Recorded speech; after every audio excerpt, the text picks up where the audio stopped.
Όλες οι αναλύσεις μιλούν για ύπους και επιτάχυνση. Καμία δεν αναφέρει τη σκληρή αλήθεια για τα ποσοστά επιβίωσης. Τι θα γινόταν αν σου έλεγα ότι ορισμένες μοτοσικλέτες σχεδιάστηκαν, από λάθος ή αμέλεια, για να θέσουν σε κίνδυνο τη ζωή των ίδιων των οδηγών τους? Δεν είναι δράμα. Υπάρχουν μηχανές με ποσοστά θνησιμότητας τόσο υψηλά που κέρδισαν το προσωνύμιο χήρες. Μιλάμε για μηχανική που σκοτώνει, για σασί που λυγίζουν και για φρένα που είναι μόνο διακοσμητικά. Αυτές είναι οι 13 μοτοσικλέτες που θα έπρεπε να συνοδεύονται από ασφάλεια ζωής. Και η νούμερο 1 θα σου παγώσει το αίμα. Ας ξεκινήσουμε. Νούμερο 13, Maiko Enduro 685. Αν οι μοτοσικλέτες δρόμου σου φαίνονται επικίνδυνες, περίμενε να γνωρίσεις το κτήνος της λάσπης. Η Maiko Enduro 685 δεν ήταν μια μοτοσικλέτα, ήταν ένας πύραυλος εδάφους με τιμόνι. Μιλάμε για έναν μονοκύλινδρο δίχρονο κινητήρα με 680, 4 κυβικά εκατοστά. Ναι, διάβασες καλά. Ένα δίχρονο σχεδόν 700 κυβικών. Και για να πάρεις μια ιδέα, απέδιδε 80, δύο ύπους με βάρος μόλις 101 κιλά. Η σχέση βάρους-ισχύως ήταν τόσο παράλογη που η μοτοσικλέτα συμπεριφερόταν σαν πύραυλος μόλις άνοιγε στον γκάζι. Η απόδοση ισχύως ήταν άγρια, χωρίς συμβιβασμούς.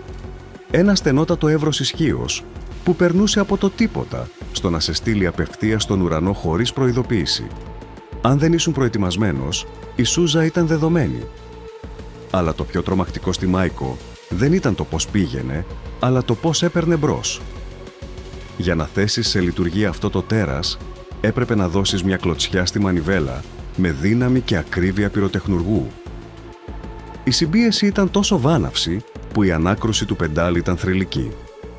Υπάρχουν καταγεγραμμένες περιπτώσεις οδηγών με σπασμένα πόδια, κυριολεκτικά επειδή προσπάθησαν να εκκινήσουν τη Maiko χωρίς τις κατάλληλες μπότες.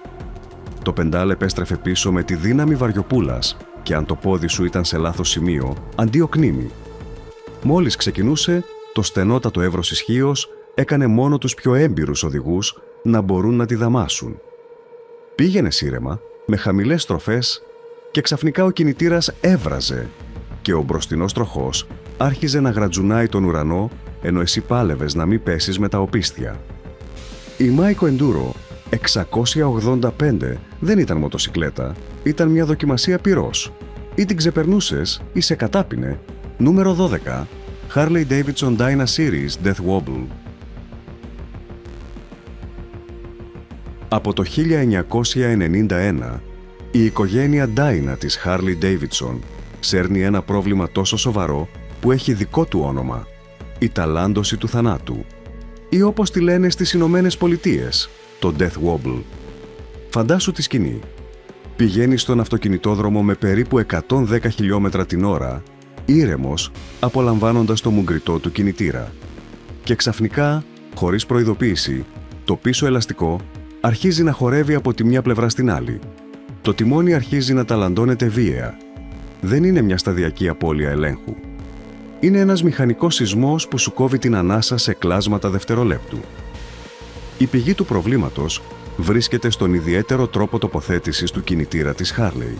Σε αντίθεση με άλλους κατασκευαστές που στηρίζουν το ψαλίδι απευθείας στο πλαίσιο, η Harley αποφάσισε να αγκυρώσει το ψαλίδι των Dyna στην ίδια τη μετάδοση. Το σύνολο κινητήρα και μετάδοσης επιπλέει πάνω σε λαστιχένιες βάσεις, γεγονός που επιτρέπει μια υπερβολική κίνηση που ενισχύεται από τους κραδασμούς του V-Twin. Το αποτέλεσμα είναι μια χρόνια αστάθεια που μπορεί να εμφανιστεί ανά πάσα στιγμή. Το 2006, η Harley επανασχεδίασε το πλαίσιο, αυξάνοντας το βάρος σημαντικά για να προσπαθήσει να ελέγξει το πρόβλημα. Ελάχιστα βοήθησε. Οι ιδιοκτήτες, αγανακτισμένοι να ζουν με τον φόβο, άρχισαν να αναπτύσσουν τις δικές τους λύσεις. Ειδικά ελαστικά, ενισχυτές πυρουνιού, σταμπιλιζατέρ τιμονιού της αγοράς. Το 2005, μια εξωτερική εταιρεία δημιούργησε έναν ειδικό σταθεροποιητή για τις Dyna, το περίφημο True Track, σχεδιασμένο ρητά για την εξάλειψη της ταλάντωσης. Το γεγονός ότι μια ιδιωτική εταιρεία έπρεπε να βρει τρόπο να διορθώσει ένα εργοστασιακό ελάττωμα, σου δίνει μια ιδέα για το πόσο σοβαρό ήταν το πρόβλημα. Η απάντηση της Harley ήταν η συνηθισμένη. Έριχνε το φταίξιμο στον οδηγό ή στην έλλειψη συντήρησης. Η εταιρεία έχει υπερασπιστεί στα δικαστήρια δεκάδες περιπτώσεις σχετικές με το Death Wobble, μερικές φορές αντεπιτιθέμενοι στους ιδιοκτήτες που παραπονέθηκαν. Αυτή η αμυντική στάση υποδηλώνει ότι η παραδοχή ενός συστημικού σχεδιαστικού σφάλματος θα άνοιγε την πόρτα για αξιώσεις εκατομμυρίων. Οι Dyna, εν τω μεταξύ, συνέχισαν να χορεύουν. Νούμερο 11. Honda CX500 Turbo. Δεκαετία του 80. Ο πόλεμος των Turbo βρισκόταν στο απόγειό του και η Honda δεν μπορούσε να μείνει πίσω. Το 1982, οι άνθρωποι από το Τόκιο αποφάσισαν να αποδείξουν στον κόσμο την τεχνολογική τους υπεροχή με την CX500 Turbo. Μια μοτοσικλέτα που έμοιαζε βγαλμένη από το μέλλον με τον πρώτο ηλεκτρονικό ψεκασμό ελεγχόμενο από υπολογιστή στην ιστορία της μάρκας. Το πρόβλημα είναι ότι το μέλλον μερικές φορές είναι απογοητευτικό. Η βάση εκκίνησης ήταν ο V-Twin κινητήρας της CX500, ένας ήδη περίπλοκος προωθητήρας. Προσθέτοντας το turbo και όλα τα σχετικά ηλεκτρονικά, η Honda δημιούργησε ένα τέρας συντήρησης. Όταν χαλούσε ο στάτορας και χαλούσε συχνά, δεν μπορούσες απλώς να τον αλλάξεις όπως σε μια κανονική μηχανή. Έπρεπε να αποσυναρμολογήσεις ολόκληρο τον κινητήρα και να ανοίξεις το κάρτερ. Το ίδιο ίσχυε για τις τσιμούχες λαδιού, του ψυκτικού υγρού και τον εντατήρα της καδένας χρονισμού. Η βασική συντήρηση απαιτούσε σοβαρή χειρουργική επέμβαση, αλλά ακόμα και όταν όλα λειτουργούσαν, η CX500 Turbo είχε ένα παιδικό πρόβλημα. Ένα τεράστιο turbo lag. Η απόδοση της ισχύως ήταν απρόβλεπτη. Με τον κινητήρα κρύο, η μοτοσικλέτα ήταν ακυβέρνητη κατά τα πρώτα λεπτά, κάνοντας σκορτσαρίσματα και απειλώντας να σβήσει σε κάθε φανάρι. Το να προσπαθήσεις να μπεις στην κυκλοφορία με μια CX500 Turbo ήταν ρωσική ρουλέτα. Άνοιγες τον γκάζι, δεν γινόταν τίποτα και ξαφνικά ερχόταν το ιππικό με μια κλωτσιά στα οπίστια που μπορούσε να σε στείλει στο αντίθετο ρεύμα. Το τιμόνι ήταν σπογκώδες, ανακριβές και το μπροστινό φρένο με μονό δίσκο ήταν ένα κακόγουστο αστείο για τις ταχύτητες που μπορούσε να αναπτύξει η μηχανή.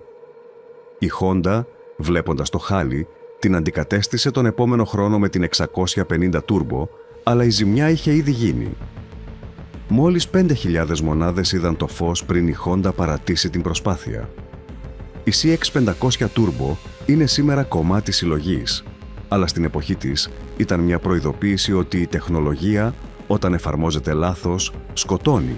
Νούμερο 10. Kawasaki GPZ750 Turbo. Αν το πείραμα της Honda ήταν μια καταστροφή, αυτό της Kawasaki ήταν μια δήλωση δολοφονικών προθέσεων. Η GPZ750 Turbo, που παρήχθη μεταξύ 1984 και 1985, πήγε το turbo lag σε επίπεδα ψυχολογικού τρόμου. Οι οδηγοί που τη δοκίμασαν περιέγραφαν την απόδοση ισχύως σαν μια ξαφνική σφυριά στη μέση μιας στροφής, ικανή να ρίξει οποιονδήποτε αναβάτη με ανθρώπινα αντανακλαστικά.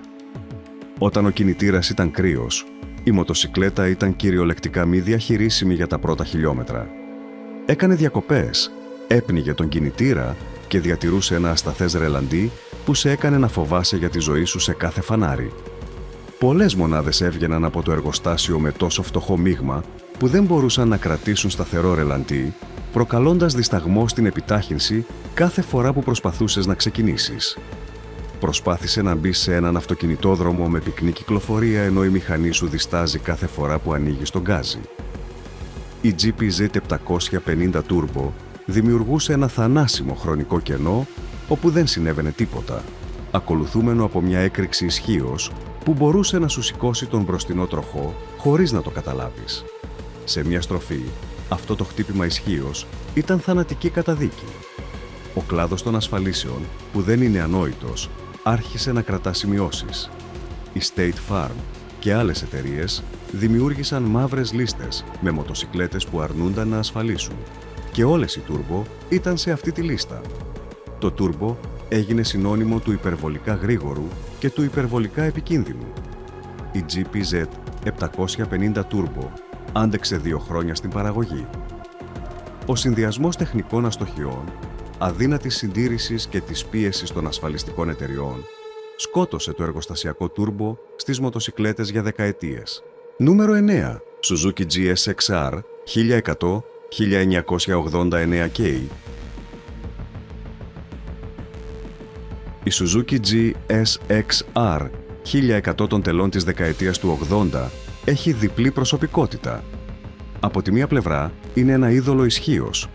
Από την άλλη είναι ένα φέρετρο με ρόδες. Μιλάμε συγκεκριμένα για την 1989 Key. 156 ήπιοι ομοίς δύναμης, κλεισμένη σε ένα πλαίσιο που είχε μείνει ξεπερασμένο πριν καν βγει από το εργοστάσιο. Το πρόβλημα ήταν η απόφαση της Suzuki να χρησιμοποιήσει ένα παλιό σχέδιο διπλής κούνιας, ανίκανο να διαχειριστεί τις στρεβλώσεις που παρήγαγε αυτός ο πανίσχυρος κινητήρας. Η μοτοσικλέτα συστρεφόταν σαν φίδι, προκαλώντας ταλαντώσεις χαμηλής συχνότητας κάθε φορά που πατούσε στα φρένα με αποφασιστικότητα. Η γεωμετρία του συστήματος διεύθυνσης ήταν μια καταστροφή και οι αναρτήσεις έμοιαζαν να έχουν τοποθετηθεί εκεί απλώς για να λένε ότι υπάρχουν. Η GSX-R 1100 έγινε το αγαπημένο όπλο των ταραχοποιών, αλλά αυτή η φήμη είχε τίμημα σε αίμα.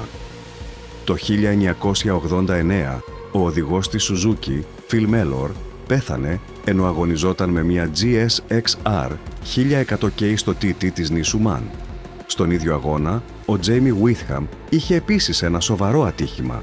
Τα ατυχήματα ήταν τόσο σοβαρά που οι αρχές απαγόρευσαν τις μεγάλες μοτοσικλέτες στο TT για αρκετά χρόνια. Μια προσωρινή απαγόρευση στον πιο επικίνδυνο αγώνα του κόσμου. Σκέψου το. Οι άνθρωποι που καταλαβαίνουν τις μηχανές καλύτερα από τον καθένα, οι διοργανωτές αγώνων, αποφάσισαν ότι οι μεγάλες ήταν πολύ επικίνδυνες ακόμα και για αυτούς. Αυτό είναι ετυμηγορία. Και τα προβλήματα δεν σταμάτησαν εκεί. Μεταγενέστερα μοντέλα της GSX-R έπρεπε να ανακληθούν λόγω ρογμών στο πλαίσιο υπό ακραία καταπώνηση. Η μάχη μεταξύ της ισχύως και της δομικής ακεραιότητας ήταν μια μάχη που η Suzuki έμοιαζε να χάνει. Νούμερο 8. Broke Superior SS100. Φτάνουμε σε ένα όνομα που ακούγεται σαν θρύλος. Η Broke Superior SS100, που παρουσιάστηκε το 1924, ήταν η Rolls-Royce των μοτοσικλετών. Μια θαυμαστή μηχανική για την εποχή της, ναι. Αλλά αντιπροσώπευε επίσης το απόλυτο όριο αυτού που μπορούσε να κάνει η τεχνολογία της δεκαετίας του 20, και αυτά τα όρια μπορούσαν να σε σκοτώσουν με ένα χαμόγελο στο πρόσωπο. Ο δημοσιογράφος Hunter Thompson το αποτύπωσε τέλεια όταν έγραψε για τις μηχανές υψηλής ταχύτητας εκείνης της εποχής. Αν οδηγούσες την Black Shadow στη μέγιστη ταχύτητα για λίγο, σχεδόν με βεβαιότητα πέθαινες. Δεν ήταν υπερβολή, ήταν γεγονός. Η ομή ταχύτητα ξεπερνούσε κατά πολύ την ικανότητα των πλαισίων και των φρένων. Η SS100, σύμφωνα με σύγχρονους κριτικούς που την έχουν δοκιμάσει, είχε μια δαιμονισμένη συμπεριφορά όταν την πίεζες. Τα ταμπούρα, αν και τροποποιημένα για να διαχέουν τη θερμότητα, παρέμεναν ένας εφιάλτης. Η μοτοσικλέτα άρχιζε να ελίσσεται σαν φίδι όταν την έγερνες σε μια γρήγορη στροφή πάνω σε ανώμαλη άσφαλτο. Το πιο διάσημο παράδειγμα του κινδύνου της είναι ο θάνατος του T.E. Lawrence, του Lawrence της Αραβίας, το 1935.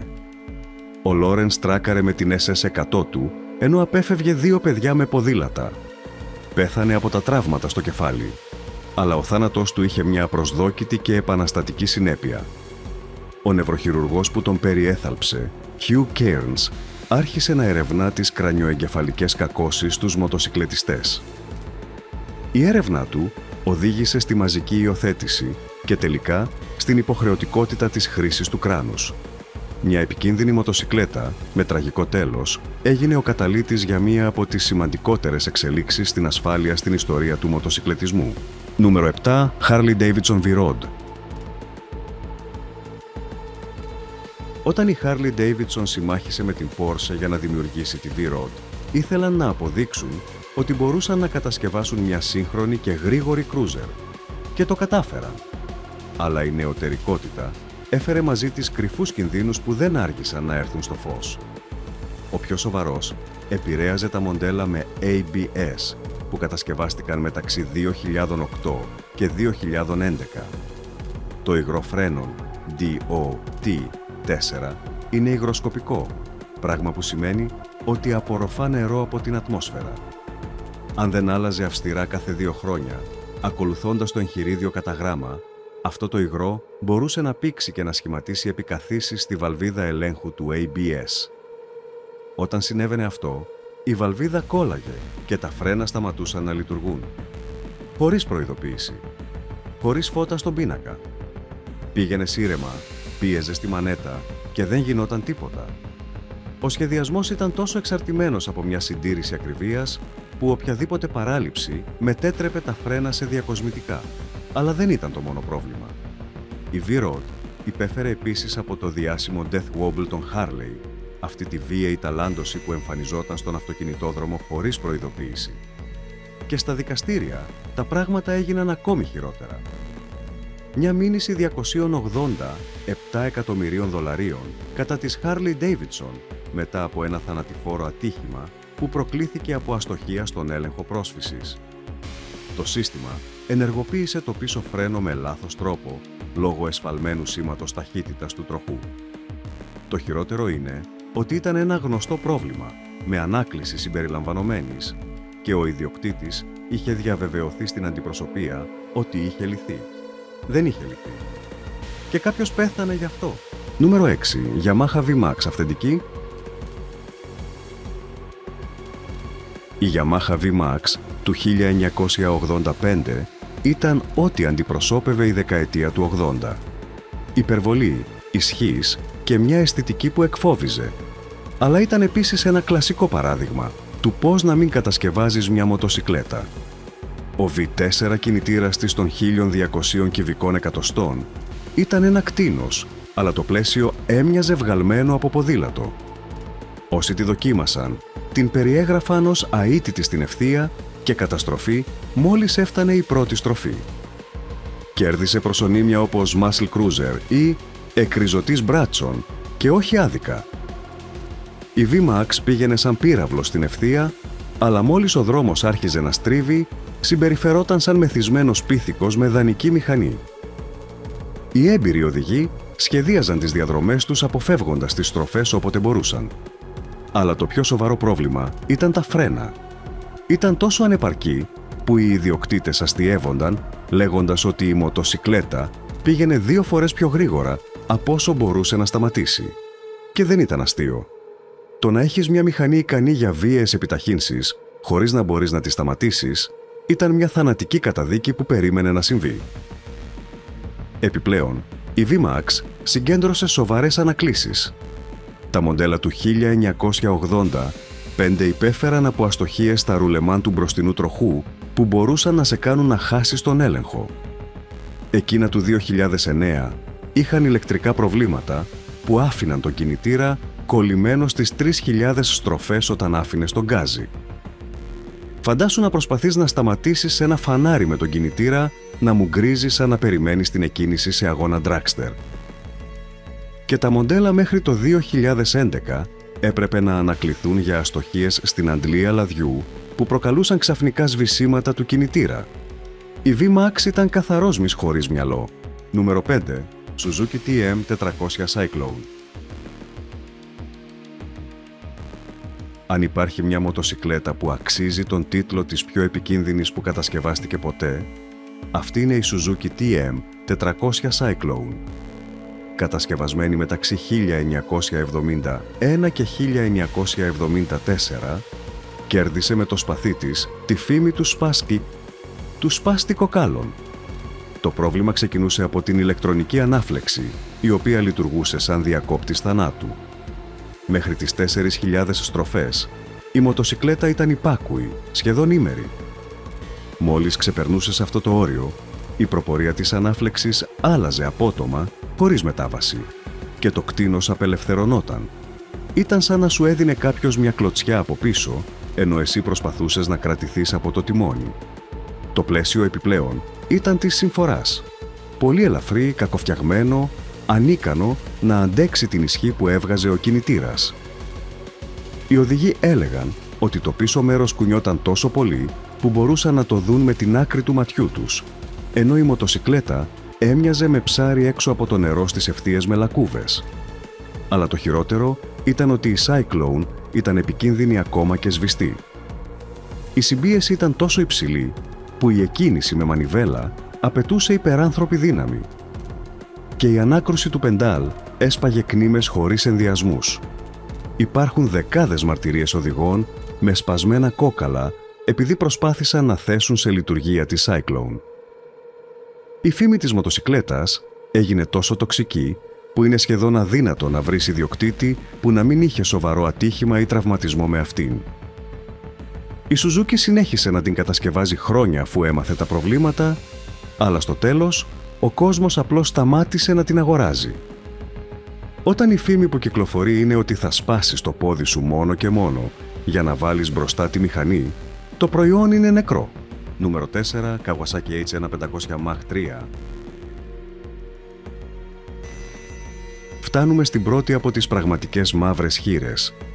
Η Kawasaki H1500 Mach 3, που παρήχθη μεταξύ 1969 και 1975, έφερε διάφορα προσωνύμια, όλα ανησυχητικά.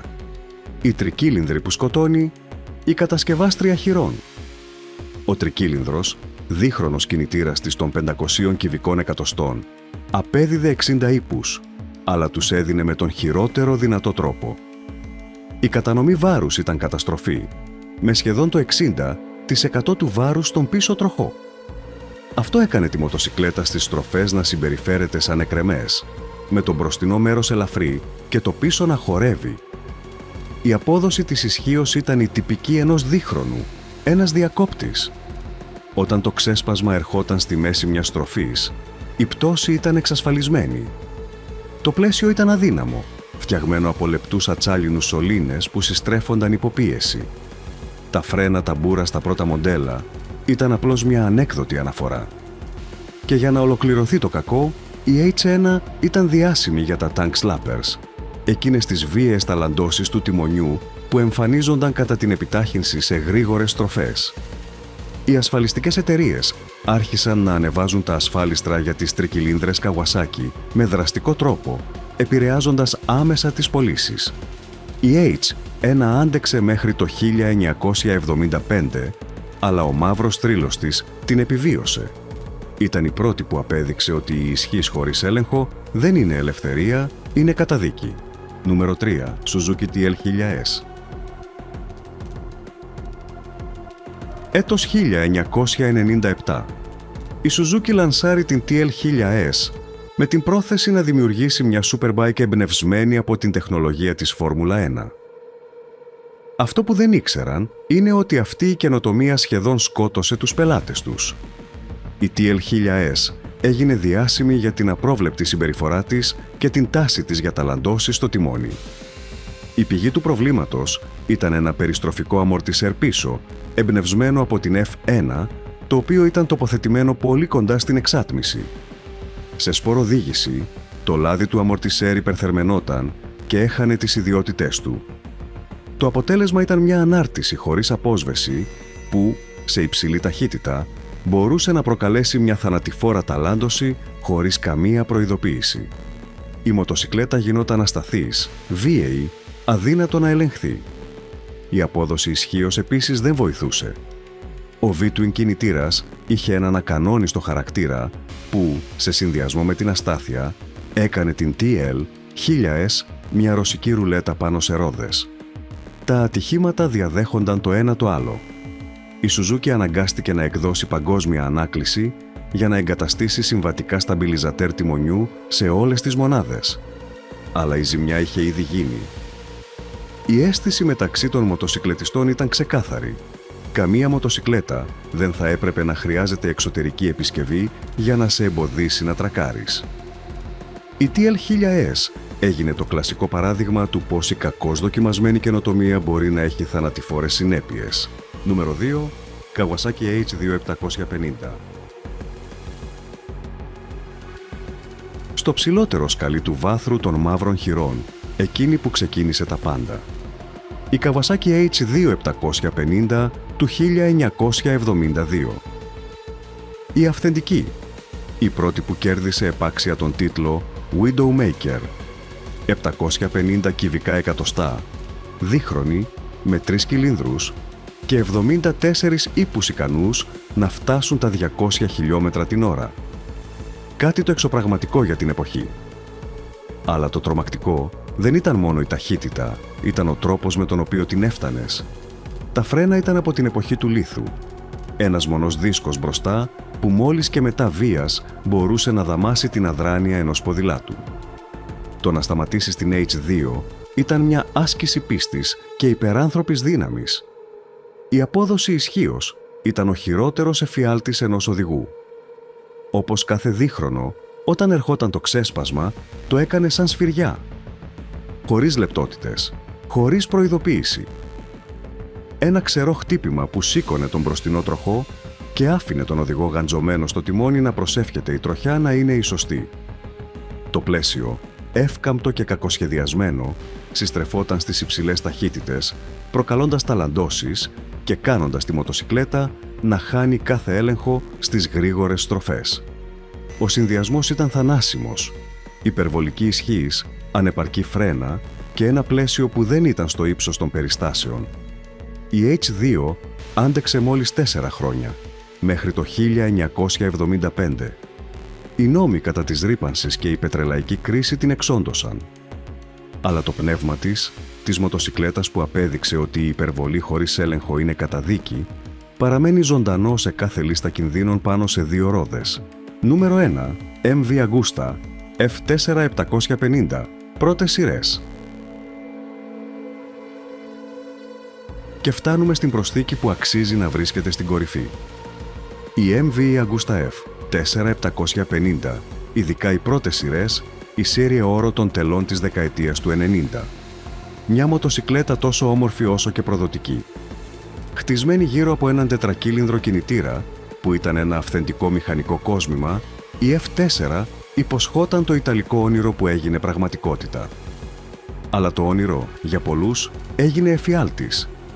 Το πλαίσιο, μια διπλή δοκός ακραίας ακαμψίας, δεν συγχωρούσε ούτε ένα λάθος. Οποιαδήποτε αναποφασιστικότητα, οποιαδήποτε απότομη διόρθωση και η μοτοσικλέτα τιμωρούσε αλίπητα. Η απόδοση της ισχύως ήταν άγρια, αλλά το χειρότερο ήταν η συμπεριφορά στις κλειστές στροφές. Η F4 είχε την τάση να κλείνει την τροχιά απότομα αν ο οδηγός δεν είχε την κατάλληλη ταχύτητα, προκαλώντας θανάσιμο τρόμο. Επιπλέον, τα πρώτα μοντέλα στερούνταν των ηλεκτρονικών βοηθημάτων που σήμερα θεωρούμε δεδομένα. Ήταν ο οδηγός, μόνος απέναντι στον κίνδυνο, με μια μηχανή που σε άπειρα χέρια μετατρεπόταν σε ένα βλήμα χωρίς έλεγχο. Τα ατυχήματα αρχάριων ιδιοκτητών που παρασύρθηκαν από την ομορφιά της μοτοσικλέτας, αλλά ήταν ανίκανοι να τη δαμάσουν, άρχισαν να συσσωρεύονται. Η F4 δεν είχε ένα συγκεκριμένο εργοστασιακό ελάττωμα όπως η TL1000S, αλλά το σύνολό της ήταν τόσο ριζοσπαστικό που απαιτούσε από τον οδηγό ένα επίπεδο εμπειρίας που πολλοί δεν διέθεταν. Και αυτό, στον κόσμο των μοτοσικλετών, είναι επίσης ένα σχεδιαστικό σφάλμα. Η MV Agusta F4 απέδειξε ότι η ομορφιά επίσης σκοτώνει και ότι η γραμμή μεταξύ ενός έργου τέχνης και ενός φέρετρου με ρόδες είναι πιο λεπτή από ό,τι φαίνεται.